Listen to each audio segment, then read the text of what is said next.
everyone. Thank you for tuning in with the Moana Nui Podcast. We are here at BlerDCon, and we have our next amazing guest. We have Jay Lee here with us today. Hello, how are you?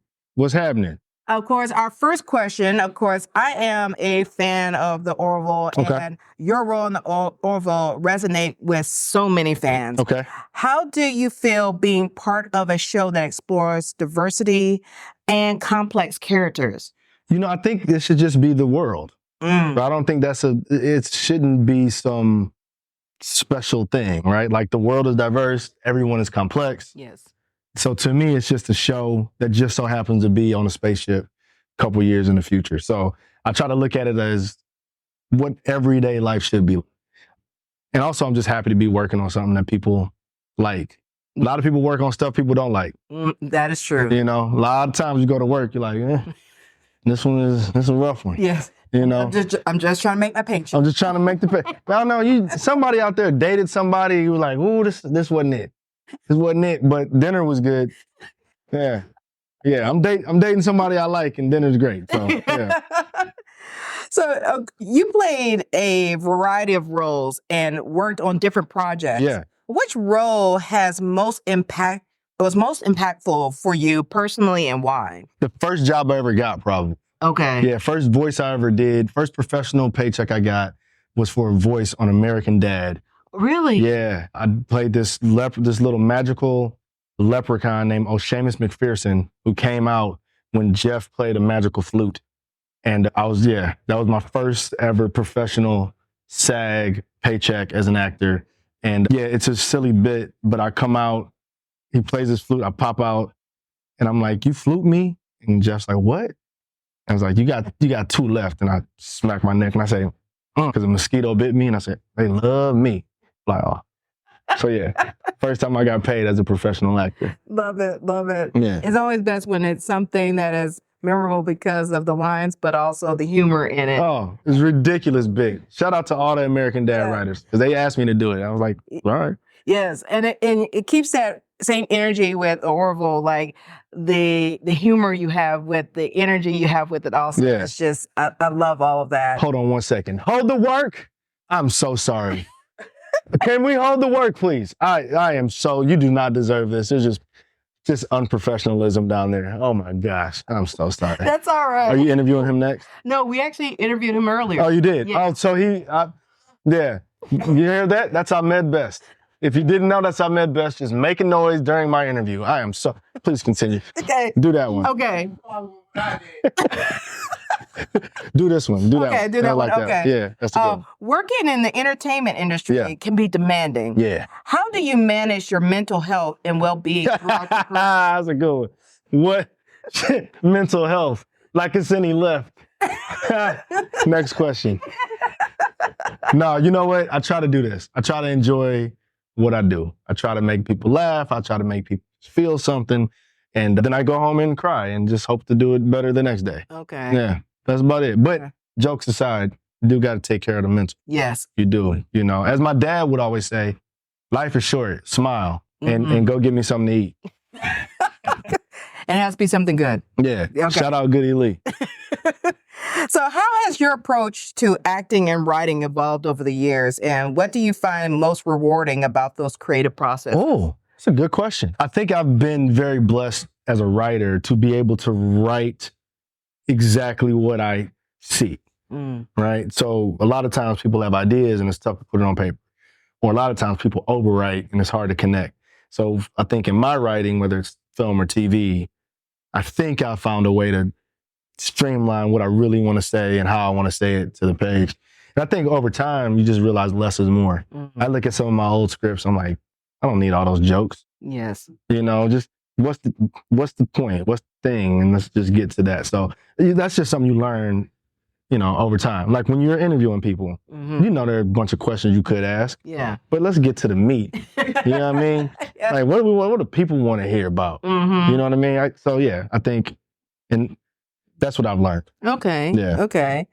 Now, as a classical pianist, Yes. Who were your musical influences and what's on your playlist right now? Oh, so I'm a big sort of romantic late classical period fan. So late Beethoven, Chopin, Debussy, Satie, also love Joplin. Okay. Love Bach. Didn't love him when I was a kid. Didn't get it. Now I get it. Difficult in its simplicity. Yes. Can't do it. Wasn't a lot of, you didn't have pedals. Yeah. You better figure out how to hold that chord and resolve it. Yes. You know what I mean? Yes. My playlist, it goes from classical music to hip hop to country to R&B to rain sounds, Okay. mental health. Mm-hmm. Sometimes you just gotta. Yes. Mm-hmm. And yeah. Okay. Mm-hmm. I understand about the classical. Violinist for Oh, 20 years. Yes. violin is such a hard instrument. Yes. I could never do any string instruments. I'd had a tough time with. Mm-hmm. Yeah, I just do guitar, violin, cello. I love. Yes. But so you play? Yes. I play violin. I've been playing since I was 8. That's dope. Yeah. Yeah. Okay. Yes. I play, and now I'm teaching two of my nieces. They want to play violin, so I'm teaching them how to play so they can play it in school. Who's worse? No, don't answer that. Don't answer that. Love you, Bo. Bo, but one of y'all needs to practice more, and you know who it is. One of them is like, it ain't me. You know who it We're is. going to see who tells on each other. Yeah. So, as far as your projects that you could actually talk about, what is an upcoming project that everybody can look forward to seeing you in? So, got a couple things on the slate. There's a project I have with my good friend who was, you could hear just making noise to camera left. Ahmed Best, a show I created called Two Black Dudes. It's a show about two black dudes, and it's as simple as that, and it's as complicated as that. And no, we're gonna do a transition wipe. Yeah. We can use that as a transition into another shot. Wow. Movie magic, baby. Yeah. So Two Black Dudes, it's a TV show. I have a film directing that I wrote called Jacob Beats Up Nate.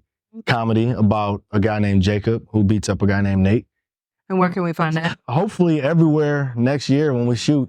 If somebody puts the money in the account so I can start production, people be dragging their feet. HBO Max. Okay. Hey, yeah, holler at me. You know what I mean? Put the money. I'm about to give me a bowl. I'm finna go out here, BlerDCon, raise money for this movie. Yeah. Just we just need one of those ice buckets. Yeah, pass it. Yeah, pass it. Some turn to your neighbor and say, fund Jay Lee's movie. Yes. No, I got some money in the account, but we moving. So Jacob Beats Up Nate, Two Black Dudes, me and Ahmed Best. And I don't know, something. Maybe I come to Hawaii and shoot something. There you go. Yeah. Yes. Yeah. Have you come to some of the conventions out there too? Two Black Dudes at a convention in Hawaii. There you go. Pitched There you it. go. Episode 6, season 3. Right, there you go. And for those that want to know how to follow you and to keep up with all your upcoming projects, where can they find you on social If you want to follow me, you got to be real quiet because I hear everything. Okay. Like a cat or a mouse or just a regular human with ears. But if you don't want to be creepy and follow me in person, you can follow me. Don't laugh. See, somebody, that's so corny. Edit this out. This is so dumb. What am I doing? Jay Lee Film, JLEEFILM on all my social media. And just a lot of dad jokes like that. I'm not even a father, but just love corny jokes like that. Well, you could be a fur dad. Fur, Yeah. I got a fur mic, There as you you go. can see. So, but yeah, Jay Lee Film everywhere. And if you don't like what I do, make sure you just send that to Ahmed Best, at Ahmed Best. If any complaints, flood that account. Instagram for sure. Send all the stuff you don't like, send it there. Anything you like, at Jay Lee Film. Yeah. Okay. Well, everyone, thank you for tuning in. Go ahead. Right. Yeah. No, you got to send us out. Okay. Thank you, everyone, for tuning in to the Moana Nui Podcast. And we'll see you later.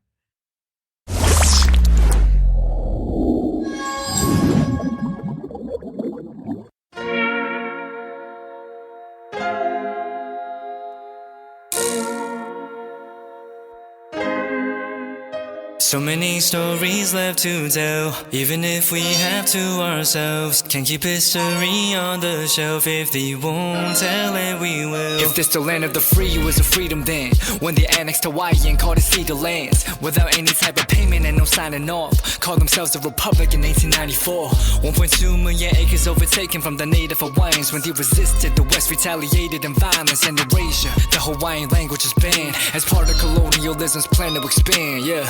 Stuck between a rock and a hard place. Multiple bombings of Kaho'olawe as a part of their ongoing war with Asia. Used it as a place for target practice. No consent or compensation. Colonizers call for annexation. The work of all the locals. School will never let you know. So many stories left to tell. Even if we have to ourselves. Can keep history on the shelf. If we won't tell it, we will. Too many stories left to tell. Even if we have to ourselves. Can keep history on the shelf. If we won't tell it, we will. We will. So if we put Hawaii in a perspective, well, Black and Asian history is interconnected. Considering the fight with the Pacific, then of course versus Asia, they was treated as a middleman for war, but didn't let the Western colorism run its course. Cause dark skin was a sign of dignity to core. The land was taken in the name of capitalism, when prior to it was an actual kingdom. Clap back at the system. Stuck between a rock and a hard place. Multiple bombings of Kaho'olawe. As a part of their ongoing war with Asia, used it as a place for target practice. No consent or compensation. Colonizers call for annexation. The work of all the locals. School will never let you know. So many stories left to tell. Even if we have to ourselves. Can keep history on the shelf. If we won't tell it, we will. Too many stories left to tell. Even if we have to ourselves. Can keep history on the shelf. If we won't tell it, we will. So many stories left to tell. Even if we have to ourselves. Can keep history on the shelf. If we won't tell it, we will. Too many stories left to tell. Even if we have to ourselves. Can keep history on the shelf. If we won't tell it, we will. We will.